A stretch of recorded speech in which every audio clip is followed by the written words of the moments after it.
দেশ পরিচালনা যখন দায়িত্ব নিয়েছেন সেই সময় থেকে আজ পর্যন্ত ওনার সম্বন্ধে উনি যে দুর্নীতি করেছেন এই ধরনের ওনার শত্রুও কিন্তু এখনো বলতে পারে না, আজ পর্যন্ত বলতে পারে না। বেগম খালেদা সম্পর্কে কেউ বেগম খালেদা দুর্নীতি করেছেন, একটি মিথ্যা মামলা দিয়ে শেখ হাসিনা যদিও চেষ্টা করেছেন, অনেকদিন জেলে রেখেছেন, কিন্তু আল্লাহর রহমতে উনি মিথ্যা মামলা থেকে খালাস পেয়ে যদি অনেক কষ্ট সহ্য করেছেন দেশের জন্য, কিন্তু শেখ হাসিনার কাছে মাথা নত উনি করেন নাই। আমাদের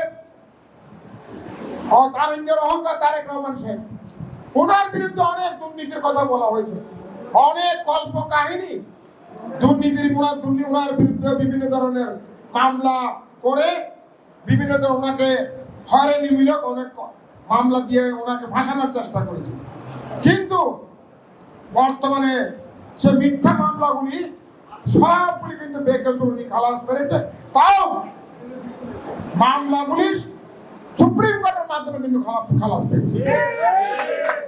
সুতরাং এখানে যে তারেক রহমান সাহেব উনি পার্সিয়ালিটি করে একটা বড় দলের নেতা হিসেবে ওনাকে পার্সিয়ালিটি করে ওনার মামলাগুলি শেখ হাসিনা যেরকম প্রধানমন্ত্রী হওয়ার সাথে সাথে নিজের মামলাগুলি সব উঠিয়ে নিয়েছিলেন ক্ষমতা বলে, কিন্তু তারেক রহমান সাহেব যদিও ডক্টর ইউনূস সাহেবের সরকার ক্ষমতায় আছেন, তারেক রহমান সাহেব সেটা করেননি। উনি আইনের মাধ্যমে এসব আইনকে মোকাবিলা করে এসব মামলাগুলি থেকে উনি রেহাই দিচ্ছেন। আমরা আল্লাহর দরবারে শুকরিয়া আদায় করছি এবং শেষ 2-1 দিন আগে যে 21শে আগস্টের যে মামলা ছিল সেটা সুপ্রিম কোর্ট থেকে উনি রেহাই পেয়েছেন। আমি মনে করি এটা একটা ন্যায় বিচারের নিদর্শন দেখা দিয়েছে। বন্ধুগণ, আজকে যেহেতু সময় কম, আমাদেরকে অতি সুন্দর বক্তব্য দিয়ে শেষ করতে হবে। আজকে কিন্তু আমাদের বিশেষ করে নতুন সদস্য নবায়ন, নতুন সদস্য সংগ্রহ আর পুরানোদের নবায়ন, এটা আমাদের নেতারা সবাই আপনাদেরকে কিছুটা আলোকপাত করেছে। যারা পুরাতন সদস্য হবেন তাদের জন্য কোনো আন্ডারটেকিং লাগবে না, কিন্তু নতুন যারা হবেন তাদেরকে একটা কাগজের মাধ্যমে একটা অলরেডি আমাদের কেন্দ্র থেকে একটা ফরম্যাট পাঠানো হয়েছে, সেখানে সাইন করতে হবে। এবং 3টা জিনিস কিন্তু নতুনের ব্যাপারে আমাদেরকে অবশ্যই আমাদের খেয়াল করে সেটা মেনে চলতে হবে। একটা হচ্ছে কোন দোষরকে আমাদের যারা আওয়ামী লীগ, যুবলীগ, ছাত্রলীগের সাথে অন্যায়কারী ছিল, যারা ক্রিমিনাল ছিল, ক্রিমিনাল রেকর্ড আছে, এই ধরনের কাউকে আমরা নিতে পারবো না।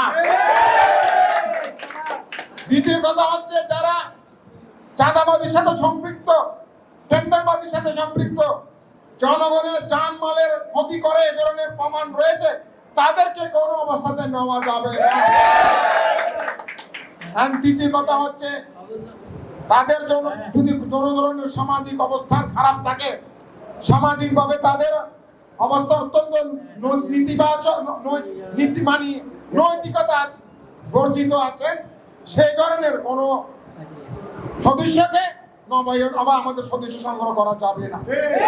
এই নির্দেশনাগুলি আমাদের ওয়ার্ডের নেতৃবৃন্দ, বিশেষ করে আহ্বায়ক এবং সদস্যদের মেনে চলতে হবে। আমরা যদি দেখি এই ধরনের কাউকে নেওয়া হয়েছে, এগুলি যদি প্রমাণ আমরা পাই, তাহলে আমরা অবশ্যই আহ্বায়ক এবং সদস্য সচিবের বিরুদ্ধে আমাদেরকে বিভিন্ন ধরনের আইন, আমার সাংগঠনিক পদক্ষেপ নিতে আমরা বাধ্য হব।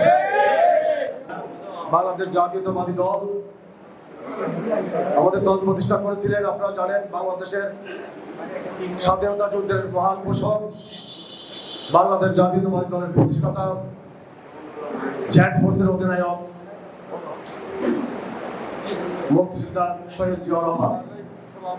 বাংলাদেশে তখন অনেক দল ছিল, এরপরও যখন শেখ মুজিব আওয়ামী লীগের মাধ্যমে আওয়ামী লীগকে বিলুপ্ত করে বাকশাল গঠন করেছিলেন, সকল রাজনৈতিক দলকে বিলুপ্ত করে গণতন্ত্রকে কবররচনা করে সেদিন একদলীয় শাসন কায়েম করেছিলেন। 1978 সালে 1 সেপ্টেম্বর বাংলাদেশ জাতীয়তাবাদী দলকে শহীদ জিয়াউর রহমান প্রতিষ্ঠা করেছিলেন এই দেশে গণতন্ত্রকে প্রতিষ্ঠা করার জন্য এবং এদেশের মানুষের ভাগ্য উন্নয়নের জন্য এবং এই বাংলাদেশকে একটি স্বাধীন সার্বভৌম রাষ্ট্র হিসেবে গড়ে তোলার জন্য সেদিন বাংলাদেশ জাতীয়তাবাদী দল গঠন করেছিলেন। এই বিএনপিকে ধ্বংস করার জন্য প্রতিষ্ঠার পর থেকে এরশাদ বিরোধী এরশাদের সময় এবং বিগত ফ্যাসিস্ট সরকার হাসিনা গত 15 বছর যেইভাবে ষড়যন্ত্র করে আসছে, কিন্তু এই বিএনপিকে ধ্বংস করতে পারে নাই। কারণ এই বিএনপির শিকড় হচ্ছে অনেক গভীরে। আজকে আমি বলতে চাই, যতদিন পর্যন্ত এই পৃথিবীর অস্তিত্ব থাকবে, যতদিন পর্যন্ত গ্রহ নক্ষত্র আকাশ বাতাস এই পৃথিবীর অস্তিত্ব থাকবে, ততদিন পর্যন্ত বাংলাদেশ জাতীয়তাবাদী দল এদেশের মানুষের অন্তরে বেঁচে থাকবে। শুধু ষড়যন্ত্র এই দেশের মানুষের প্রয়োজনে রাষ্ট্রীয় ক্ষমতাকে টিকে রাখার জন্য উনি বাংলাদেশ জাতীয় দল নামে একটি সংগঠন করেছিলেন। আজকে এই দলের 47তম প্রতিষ্ঠা পালন করতে যাচ্ছি আমরা।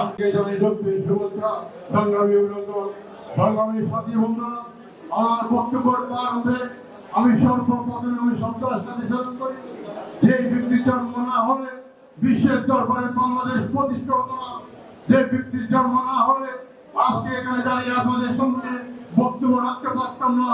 সেই মহান নেতা শহীদ জিয়া রহমানের প্রতি শ্রদ্ধা জানিয়ে আমার বক্তব্য।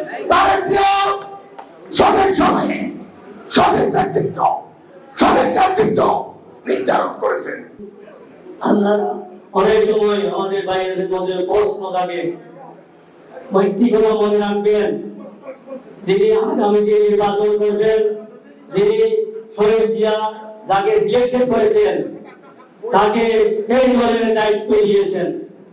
এই বাংলাদেশ জাতীয়তাবাদী দল 1978 সালে 1 সেপ্টেম্বর এই দলটি গঠিত হয়। শহীদ রাষ্ট্রপতি জিয়াউর রহমান এই দল গঠনে 19 দফার কর্মসূচির আলোকে এই দলটি গঠন করেছেন।